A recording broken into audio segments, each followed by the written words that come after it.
Life is a marathon. Not only do you have to run, but you have to come in first.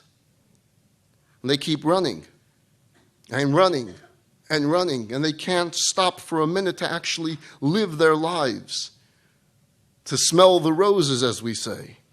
Because if they stop for a moment, they're going to lose the race to the top. Someone else will catch them. Someone else will go ahead. If along the way they have to step on those who stand in their way or neglect those who need them most, what can they do? Life is a marathon. How many live lives this way? We run and we run and we barely take the time to see those who are near and dear to us. And we delude ourselves into believing that we're doing it all for their sake. The reason I work so hard is for my children, so that they can have. But in the process, it is they who are being sacrificed. And then we look back and we realize that we may have won the race, but in the process we've lost or neglected our families, our friends, our very lives. You may have heard this story before. Several years ago, there was a very wealthy Jew who passed away. We're talking about a major entrepreneur. The man reportedly left behind an estate worth over $1 billion. He also happened to be a very religious man and a very charitable man. And the story goes that this man left 2 wills with instructions that one of the wills should be opened immediately upon passing. The second will should be opened on Shloshim, on the 30th day after passing. And so when this individual passed away, his family opened the first will. And amongst the instructions in the first will was a very strange request. He asked that he be buried wearing a certain special pair of socks that he had owned, that he put away.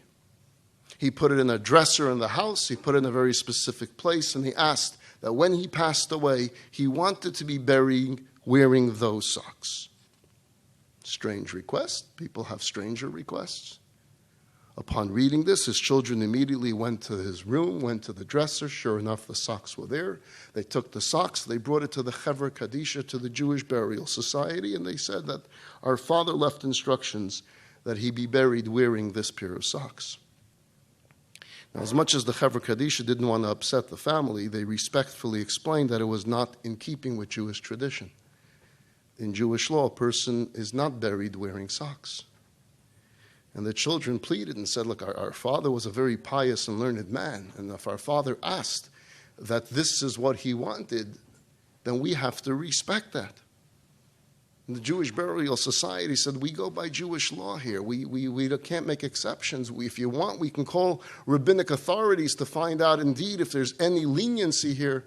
And they said, please do, because it's very important to us to follow through the requests of our father. And they called every Rav they can. They called any authority in Israel and Jerusalem, and they all said the same answer. There's no exception. Can't be done.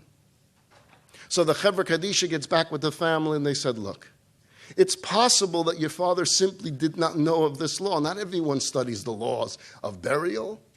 And now especially that your father is in Olam HaEmes, he's in the heavenly world, and he knows now of all the laws, certainly he would want you to follow what Jewish tradition is, because your father was an observant Jew.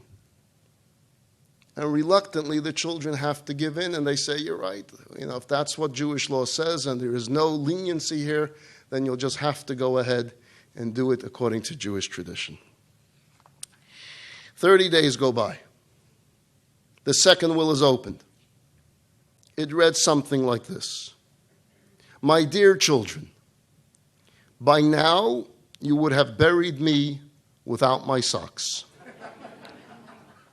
I just wanted you to truly understand that a man can have $1 billion, but in the end he can't even take along a pair of socks. So use your time and your money wisely. Be engaged with your families. Be engaged with your communities.